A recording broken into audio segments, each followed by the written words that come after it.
Bonjour tout le monde, c'est Charles Montigny pour le Keb GPT Podcast, le podcast où on parle d'intelligence artificielle appliquée que du concret. Cette semaine, mon invité est quelqu'un que vous connaissez, que vous adorez, que vous voulez entendre. C'est moi.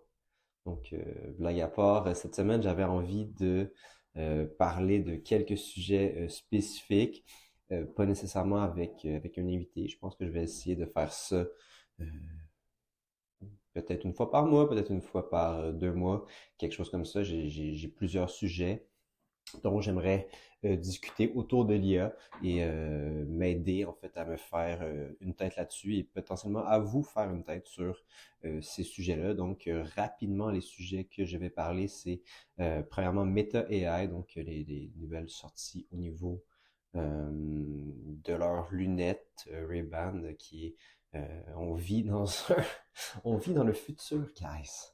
Après ça, j'ai envie de vous parler de Agen. Bon, Agen a Hagen, Heygen, donc qui ont sorti deux produits là, deux produits forts que j'ai beaucoup vus sur les médias sociaux dernièrement. Donc, entre autres, la traduction simultanée d'une langue à l'autre sur une vidéo qui est assez incroyable, et aussi le clone, donc la vidéo du PDG de l'entreprise qui est clonée, puis on ne sait pas en fait qui est qui.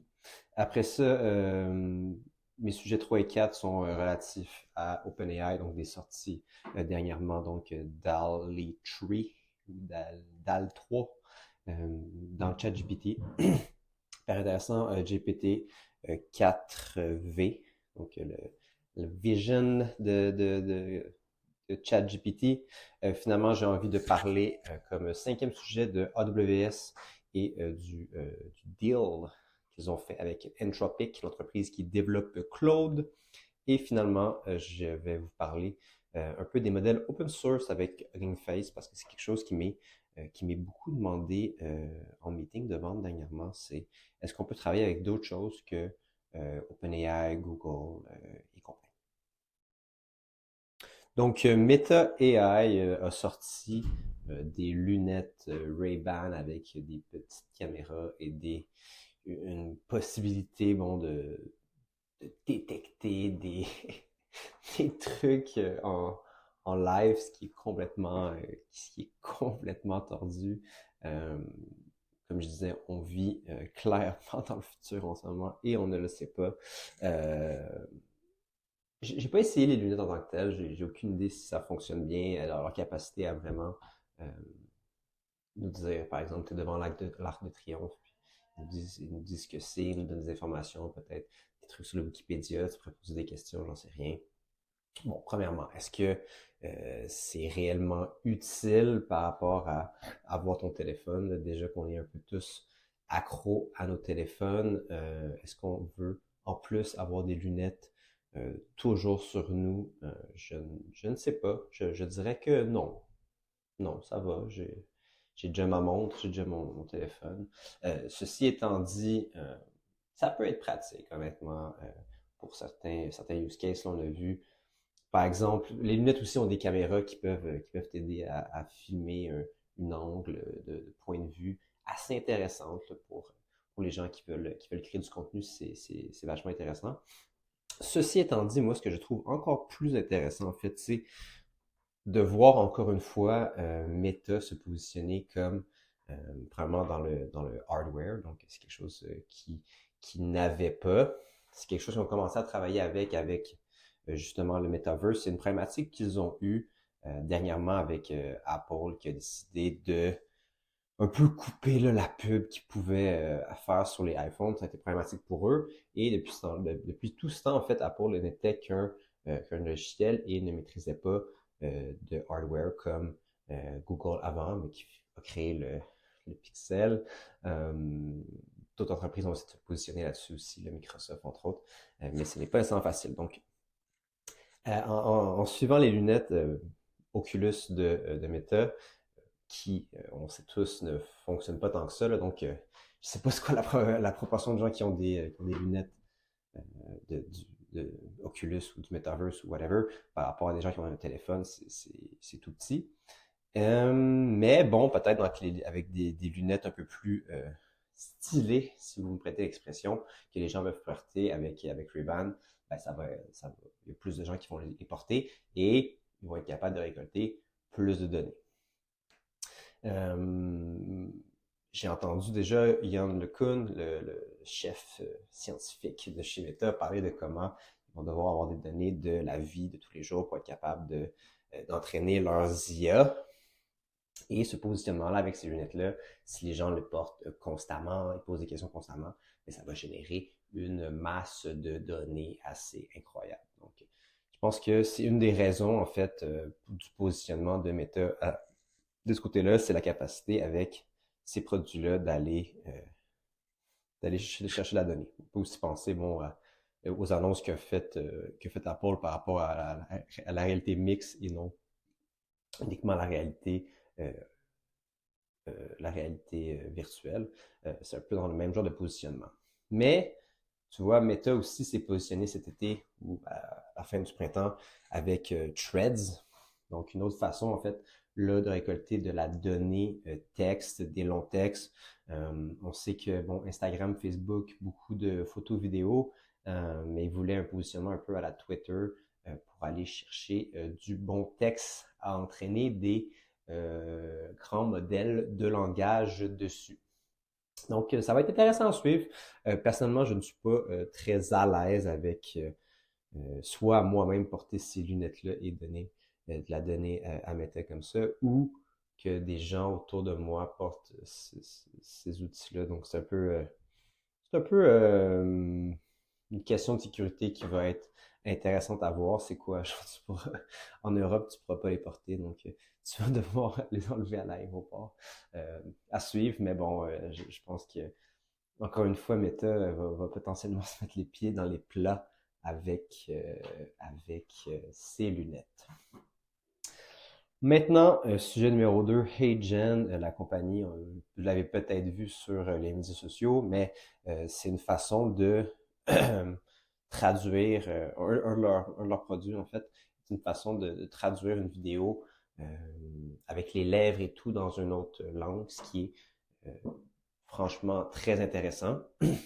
Ça pose plusieurs questions sur l'avenir de certains métiers, comme par exemple le doublage, qui on sait au Québec, du moins j'imagine aussi en France, c'est une façon d'avoir des bons revenus pour des acteurs, parce que bon, la majorité des films américains et autres vont être traduits en français, et pour un petit marché comme le Québec, mais il y a quand même beaucoup de films, donc beaucoup de gens peuvent bien vivre grâce à ce doublage. Par contre, si demain matin on arrête de faire le doublage, ben, parce que les technologies nous permettent de le faire autrement, ça va être intéressant de voir la suite à ce niveau-là. Personnellement, moi, ce produit-là, je le trouve assez intéressant. Ça me pourrait me permettre, par exemple, moi, de traduire mes vidéos que je fais sur YouTube, par exemple, rapidement en anglais. À voir, encore une fois, parce que quand il y a un petit peu de jeu ou c'est pas juste de parler un peu comme je le fais en ce moment, ça pourrait bien se prêter, mais bon, à suivre sur l'évolution de la technologie. Moi, ce qui me chicote un peu, je te dirais, c'est l'autre produit de cette même compagnie qui est en fait une façon de créer son clone numérique. C'est un terme qui revient beaucoup dans ma vie. En ce moment, beaucoup de gens parlent de ces fameux clones numériques. Ceci étant dit, dans ce cas-là, ça nous permet de, par la suite, créer des vidéos complètement générées par l'intelligence artificielle sans devoir du tout, en fait, créer de vidéos. Donc, tu sors un texte pour une IA et tu vas avoir l'impression d'avoir créé une vidéo complète de toi qui parle sans jamais avoir tourné. Intéressant, ça a clairement des codes d'utilisation très, très intéressants. Évidemment, on peut penser à toutes les entreprises qui veulent créer beaucoup plus de vidéos, qui veulent pas nécessairement avoir de studio pour le faire. Par contre, moi, ce qui me chicote un peu, encore une fois, c'est l'idée d'anthropomorphisme, donc de créer des IA complètes qui ont l'air d'humains et qui jouent le rôle d'humain sans que les gens savent que c'est des IA complètement. Là, on l'a vu aussi dernièrement avec Mr. Beast qui s'est fait deepfake jusqu'à un certain point. Là, c'est le terme de la première technologie comme ça. Mais on peut penser que ça va être quelque chose qui va être très, très problématique dans le futur, à la fois pour les fraudes, mais aussi à la fois pour un peu l'aspect ambigu. Là. Si on crée, on pourrait aussi créer, genre, pas nécessairement une personne, mais une fausse personne avec collée sur un LLM, puis là, c'est devenu une entité, puis je suis persuadé que dans ma vie, euh, je vais voir des gens qui militent pour les droits des AI. Là. C'est quelque chose qui va clairement arriver. Et encore une fois, ce sera les avocats qui seront gagnants dans ce cas-là. Parlant des droits des AI, il y a déjà quelqu'un chez Google là, qui a amené, qui a amené l'IA devant un avocat là, pour parler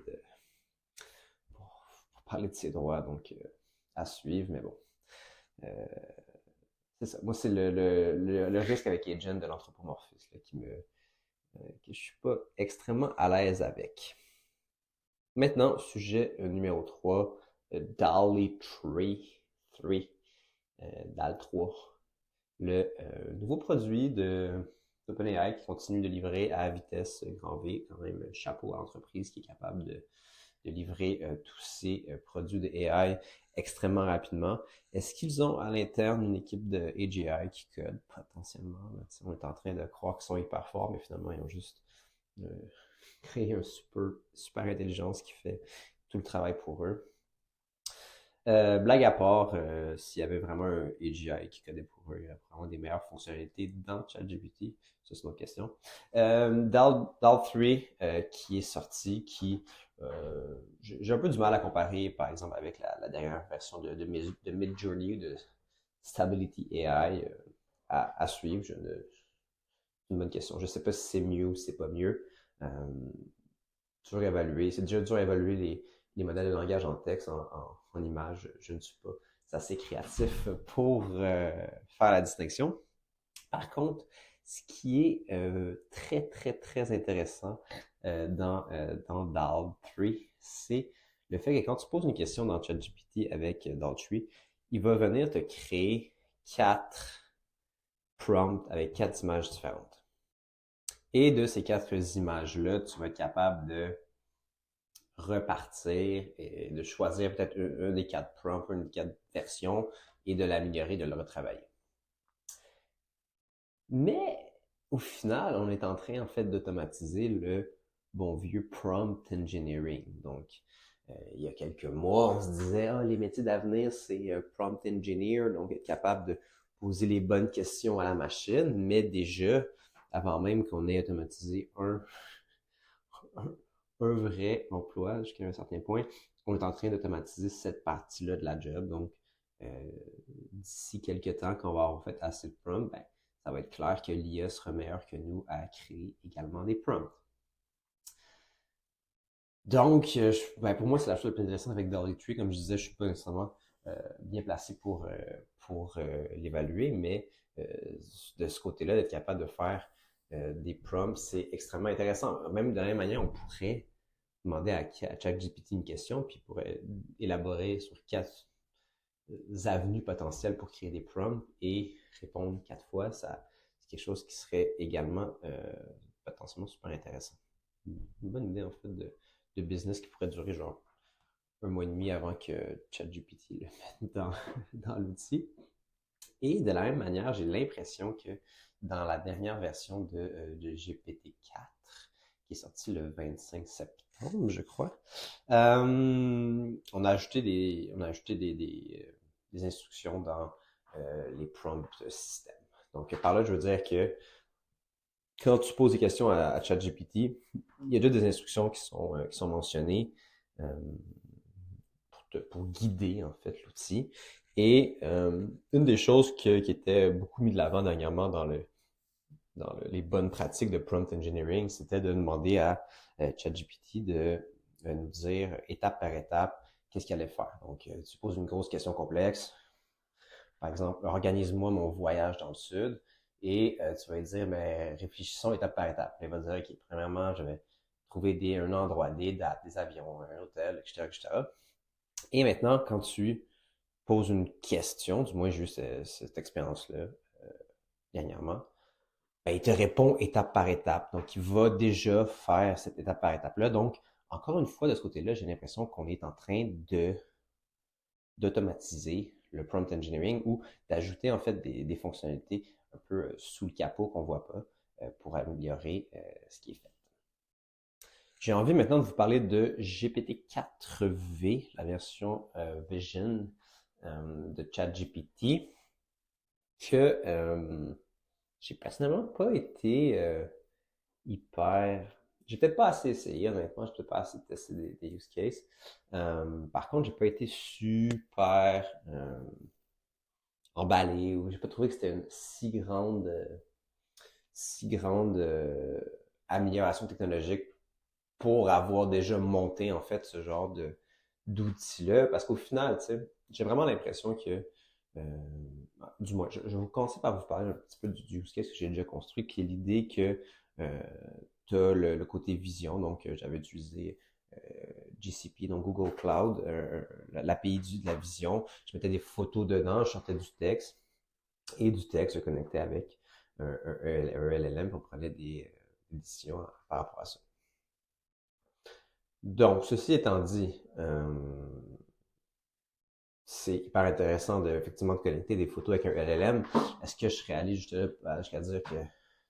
En fait, je sais pas comment ça marche sous le capot. Est-ce qu'il y a réellement une interface multimodale et est-ce qu'il est capable de prendre la photo sans passer par du texte puis être capable de comprendre la photo ou comme je dis, il transforme en texte et après ça, il connecte sur le LLM. Si c'est le cas, ce n'est pas extrêmement révolutionnaire. On aurait pu le faire l'année dernière. Ceci étant dit, ça facilite encore une fois l'implémentation de la technologie, puis que les gens ont de plus en plus de facilité à utiliser ces technologies-là. Donc, chapeau à eux pour ça. Mais bon, à suivre sur à quel point on va être capable facilement de faire de monter des use cases avec ça. Je ne sais pas à quel point c'est utilisé en ce moment, mais bon. Encore une fois, là, chapeau à OpenAI, excusez-moi, qui sort des produits hyper rapidement. Maintenant, j'avais envie aussi de vous parler de AWS, donc Amazon Web Services, qui est le plus gros fournisseur de services cloud au monde avec 32%. Après ça, il y a Azure avec 22 et Google Cloud avec 11. Donc, les trois se partagent à peu près 2 tiers de la tarte et Amazon représente la moitié de ces 2 tiers-là, donc 1 tiers complet de la tarte. Et bizarrement, c'était eux, en fait, dernièrement, qui étaient un peu à la ramasse là, sur l'IA générative, qui est quand même bizarre parce que Amazon, en général, comme entreprise, là, pas nécessairement Amazon de Web Service, mais Amazon qui était déjà en avance sur du AI avec leur système de recommandation qui est extrêmement puissant pour Amazon. C'est clair qu'on parle de AI complètement différent, mais on aurait pu s'attendre que, par exemple, ça aurait pu être eux qui arrivent avec le premier GPT-3 ou le premier ChatGPT. Ça m'aurait pas nécessairement surpris. Ceci étant dit, il y a que Google, en fait, qui a réussi par lui-même à développer ça, là, parce que OpenAI, Anthropic, Azure, Microsoft, on n'a pas clairement pas développé à l'interne, c'est justement ça, OpenAI, et aujourd'hui, Anthropic vient se joindre à AWS, qui est pas différent de, bon, la majorité des grandes entreprises tech aux États-Unis, dernièrement, n'innovent pas tant que ça, là. Ils ont beaucoup de rachats, tu sais, si on pense à Facebook, tu sais, ça fait un bout qu'ils n'ont pas innové, potentiellement que justement là, avec eux également, en fait, on sorti leur AI, donc c'est aussi intéressant à ce niveau-là, mais bon. Donc, Amazon qui viennent d'annoncer un partenariat avec Anthropic, qui est le développeur, d'entreprises qui ont développé Claude, qui est un chatbot que j'ai eu la chance d'utiliser un peu, mais qui est encore aujourd'hui très dur à utiliser en dehors du UK, donc du Royaume-Uni et des États-Unis, donc qui n'est pas disponible techniquement au Canada. J'ai eu la chance de l'utiliser grâce à un VPN, évidemment, mais je n'ai pas pu, mettons, me connecter à l'API, malgré que j'ai fait des demandes à ce niveau-là. Je n'ai pas eu de réponse encore. Mais ceci étant dit, c'est potentiellement le plus puissant pour des use case business. Donc peut-être que ChatGPT est plus intelligent en tant que tel, peu importe ce qu'on veut dire par intelligent, là, qui répond mieux à certains scores, mais le fait que Claude ait une fenêtre de contexte de 100 000 tokens, c'est vachement intéressant pour plein de cas d'utilisation. Ceci étant dit, bon, les autres joueurs aussi arrivent comme des trains avec leur API à 32 000 tokens, potentiellement 64 000 prochainement, puis à un certain point, bon, entre 64 000 et 100 000, il n'y a pas grande différence, là. Quand je parle de fenêtre de contexte avec les tokens, si vous ne savez pas de quoi je parle, je parle, c'est le nombre de mots, en fait, qu'on peut mettre dans un prompt ou une requête d'un LLM. Donc, plus qu'on peut mettre beaucoup de mots, plus qu'on peut, par exemple, dans 100 000 tokens, on peut mettre un livre. Fait qu'on peut dire, prends-moi ce livre au complet-là et écris-moi un poème sur le livre, j'en sais rien. C'est un cas business, ça pourrait être juste de genre mettre un guide complet, puis on peut poser des questions au guide sans avoir à utiliser des services externes comme des bases de données vectorielles. Donc, c'est très, très intéressant à ce niveau-là. Donc, Anthropic, Claude, hyper puissant. Ce qui est maintenant hyper intéressant, c'est que, comme je disais, AWS est le plus grand cloud provider au monde, ouais, j'allais dire aux États-Unis, mais non au monde. Et ça fait que potentiellement que Claude va être le AI le plus intégré dans d'autres solutions. Donc, on peut penser que tous les gens, en fait, qui sont déjà sur AWS vont avoir un penchant pour utiliser les services d'AWS Bedrock qui va héberger Claude.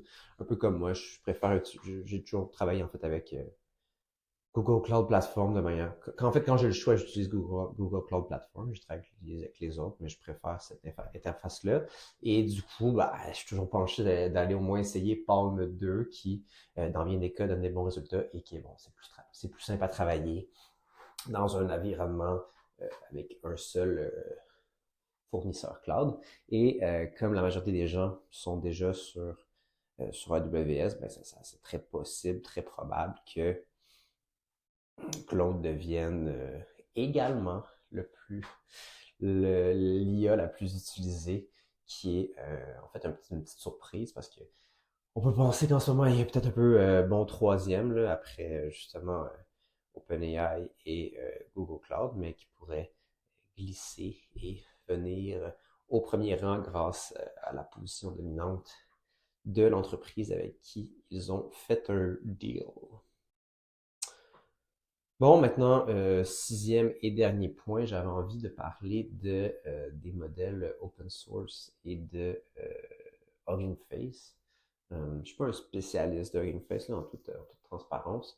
Mais pour donner un peu de contexte, dernièrement, beaucoup de gens m'ont demandé si c'était possible d'utiliser des modèles open source. Donc, pas nécessairement en fait, nécessairement pas avec OpenAI, Google, Anthropic et compagnie, mais d'autres types de modèles. On en a vu plein, en fait, qui performent extrêmement bien, comme Llama 2 et bon, il y a une gamme qui font des trucs spécifiques qu'on peut tester justement grâce à Hugging Face, qui est une plateforme qui va gérer le hosting, qui va aussi gérer le code. Donc, on peut tout communiquer avec ces modèles-là de la même manière grâce à une interface programmatique de Hugging Face et qui permet justement de travailler plus facilement avec ces modèles open source-là.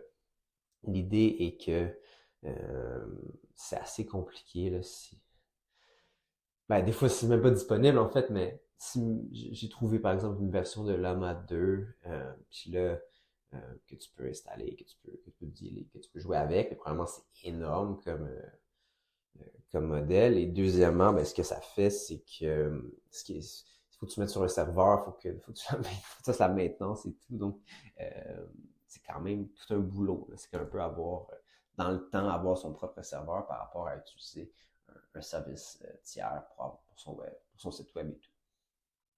Euh, donc, c'est une plateforme qui va prendre clairement beaucoup de valeur dans les prochains mois, dans les prochaines années, et qui est encore un peu compliqué à jouer avec. C'est plus un outil pour développeurs, mais j'ai l'impression que ça va devenir peut-être le centre, en fait. Si on parlait des trois gros joueurs, je serais pas surpris non plus de voir un deal de Hugging Face avec sur une grande plateforme. Là, je suis pas, comme je dis, je suis pas un spécialiste de Hugging Face. Je sais pas s'ils ont ce genre de deal-là, mais le fait qu'ils soient positionnés sur l'open source, c'est potentiellement un gros avantage pour eux, considérant qu'il y a plein de considérations là, sur les modèles OpenAI, ou du moins les gens pas les modèles OpenAI, sur les modèles tels que OpenAI, sur des modèles fermés, disons, que les gens ont. Premièrement, je dois dire que moi, je ne les ai pas nécessairement. Là, c'est quand même plus avantageux, probablement, de manière économique, du moins à court terme, d'utiliser OpenAI parce que c'est plus simple, le modèle est plus puissant, donc ça demande moins de développement et tu arrives plus rapidement à ton compte. Et quand tu utilises, par exemple, l'API d'OpenAI, donc pas ChatGPT, ben, tu as l'avantage de ne pas avoir de ne pas voir tes données en fait utilisées pour le réentraînement des modèles subséquents. Donc l'idée est que tout ce qui est mis dans ChatGPT aujourd'hui peut être utilisé pour les modèles subséquents. À voir aussi là, ça va être des bons tokens, comme on dit, de la bonne donnée pour le réentraînement. Je ne sais pas, mais c'est un petit peu là qu'on n'est pas sûr qu'est-ce qui va arriver avec. Ceci étant dit, comme je viens de dire, ce n'est pas le cas pour les modèles par API, donc ça donne une meilleure sécurité pour ta donnée lorsque tu travailles avec, par exemple, une app que tu construis pour faire certains use cases. Je pense qu'on va finir là-dessus. Ça a fait plaisir de parler de certains sujets comme ça. C'est plus challengeant, c'est plus moi qui parle. J'espère que la formule vous a plu. Encore une fois, abonnez-vous. Je sais pas comment ça marche pour s'abonner sur certaines plateformes, là, mais bon, peu importe la plateforme sur laquelle vous écoutez, abonnez-vous. Si vous êtes sur YouTube, abonnez-vous à ma chaîne. Si vous êtes sur Apple Podcast, n'oubliez pas de mettre 5 étoiles au podcast. Et finalement, si vous avez envie de monter une application en IA générative, ben, faites-moi signe et ça fera plaisir de regarder ça avec vous. Dépêchez-vous, là on est le 10 octobre au moment de l'enregistrement et je suis en train de finaliser les projets pour 2023. Donc si jamais ça vous intéresse d'avoir quelque chose avant Noël, faites vite, il y a peut-être encore une petite place à voir, sinon ça va aller probablement au mois de février. Donc voilà, merci beaucoup et on se dit à la semaine prochaine.